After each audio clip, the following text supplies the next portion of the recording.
Hi, I'm Queenie Yu from Bullet Point News. I'm with Don Amero, a storyteller, singer, songwriter, performer, and three-time JUNO Award nominee.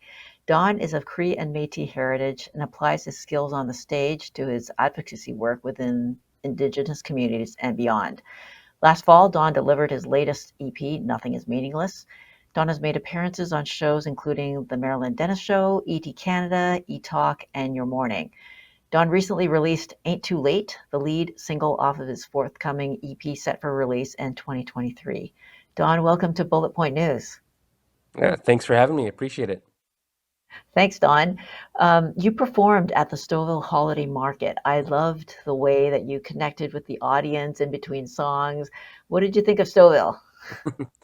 I mean, the town is like a Christmas card, to be honest. We were driving around thinking this is like, uh, you know, the only thing that was missing was snow. Really, that's about it. But we drove around the area quite a bit actually, just to kind of see all the places and gorgeous piece of the GTA I've never been to. So, yeah, beautiful place.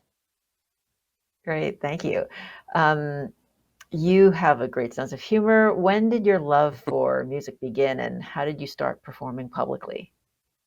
Yeah, I mean, my folks played and sang when I was growing up. So my dad was a great bluegrass country guitar player, great singer. My mom still sings like an angel, I always say. And I grew up listening to them sing in country music, and I think that was my first sort of love for live music and performing just for passion. They would have these sort of kitchen parties at home and have their friends over and I think that I was affected by the passion they had for music and for the love of just playing. And then as I got a little bit older, I just realized I had my own stories to tell, and I just started writing when I was about 15, so quite a while ago now. And I just kind of kept at it. And as I kind of got into my 20s, I dabbled a bit more and in open mics and things like that. And finally, when I was 27, that's 15 years ago now, I jumped in full time and kind of haven't looked back ever since. Wow. What is it like to be a public figure of Cree and Métis heritage?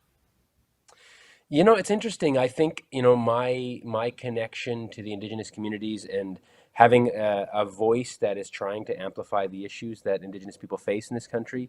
I recognize that my career has grown as I've become more understanding of my Indigenous roots and my connection to the community.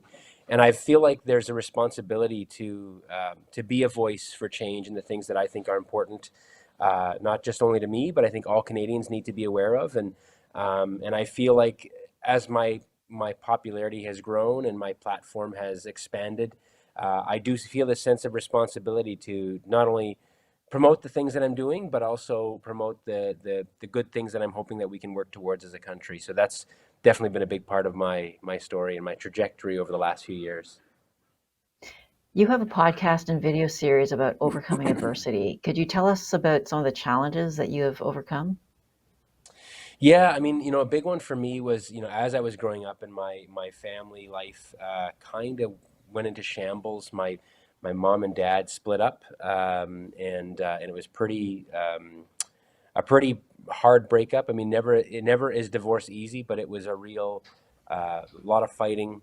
My mom got involved with somebody who was physically and emotionally abusive to her, and as children of that, you suffer in the hands of that. And I recognize that my life could have gone a very different way, but I think I had um, always had this ability to kind of see a positive outlook and see the path that I want to be on and work hard to go to that road. And I don't know quite where that comes from, but I think for me, having been through that kind of fire has led me to want to inspire others to share their stories, and that's part of the reason why I started this podcast. Was I realized that I've got some stories, but everybody has incredible stories of in the face of adversity and things that they've had to go through to get to where they are now, and I really wanted to highlight those stories as well as sharing my own. What would you like to achieve with your music and your podcast? I think the biggest thing is if I could make the world feel not so heavy at the end of a conversation or the end of a song, that's my hope. Is that I can serve the listener with some hope really, is that's what I'm trying to do. And in today's day and age, we are inundated with bad news and hard things, and I'm just trying to temper that with some good stuff. And even though there's tragedies and things that we do need to talk about and address and face, I'm always trying to say there's always lightness, and if I can help point people's eyes and ears towards that, then I'll have done my job. What advice would you give a young person who wants to become a singer and songwriter like you? Yeah, I mean, I would say two things. One is do it because you love it. Don't do it because you might make money at it. Because the truth of it is not many of us get to. I think you got to pursue your passions, not necessarily with the intention of um, making money. That's a hard thing. I think that's something that you can't always determine. You could get there, but I think if it's for that reason alone, that might not be enough to chase this thing down. The second thing is, and I just shared this with somebody yesterday. Control the things you can't and let go of the things. Control the things you can and let go of the things that you can't. Because I think so often we get caught up in the things that we think are in our hands, and meanwhile there's a lot of things that aren't. So control what you can and let go with what you can't. Could you tell us about your beliefs or guiding principles? For me, it's always been about love, and that comes first. I grew up in a home where my parents both believed in God, and but we weren't churchgoers or any of that.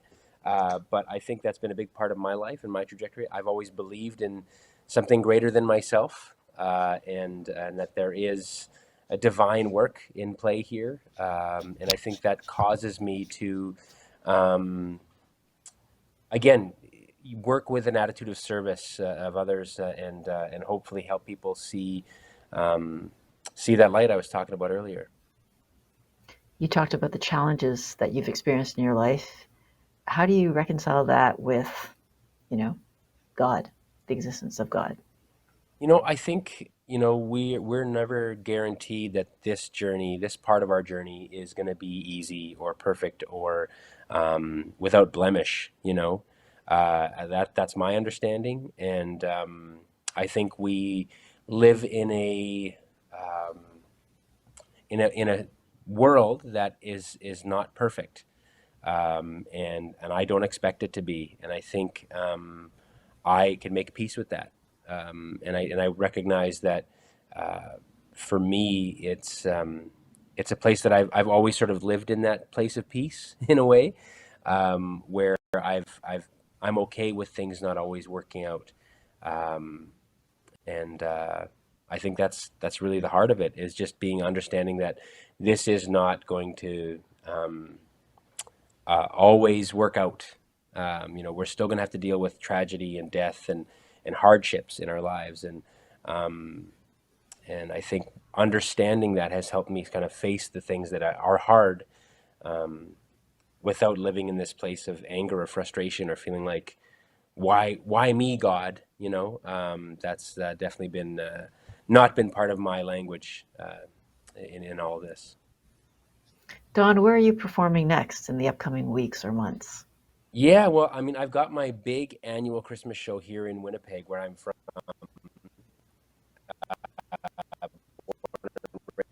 here in Winnipeg, called Amero Little Christmas. And it started off in a little cafe with about 15 or people or so, and we've grown it now to the Burton Cummings Theatre in Winnipeg, a classic 1,500 seat theater here in town.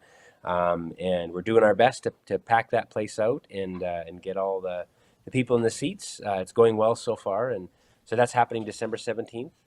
And then honestly, 2023 right now is a little bit, uh, hopefully a bit of a slower time for me at the beginning of the year. I've just come off of a real busy 5 months, so I'm needing to sort of recharge, refresh, and get back to working on some new material. I haven't done that in quite a while, so I think the first few months of 2023 are going to be about creativity and finding some new music and new stories to share. Don, thank you so much for joining Bullet Point News. Absolutely, my pleasure. Thank you. Merry Christmas. Yeah, Merry Christmas to you.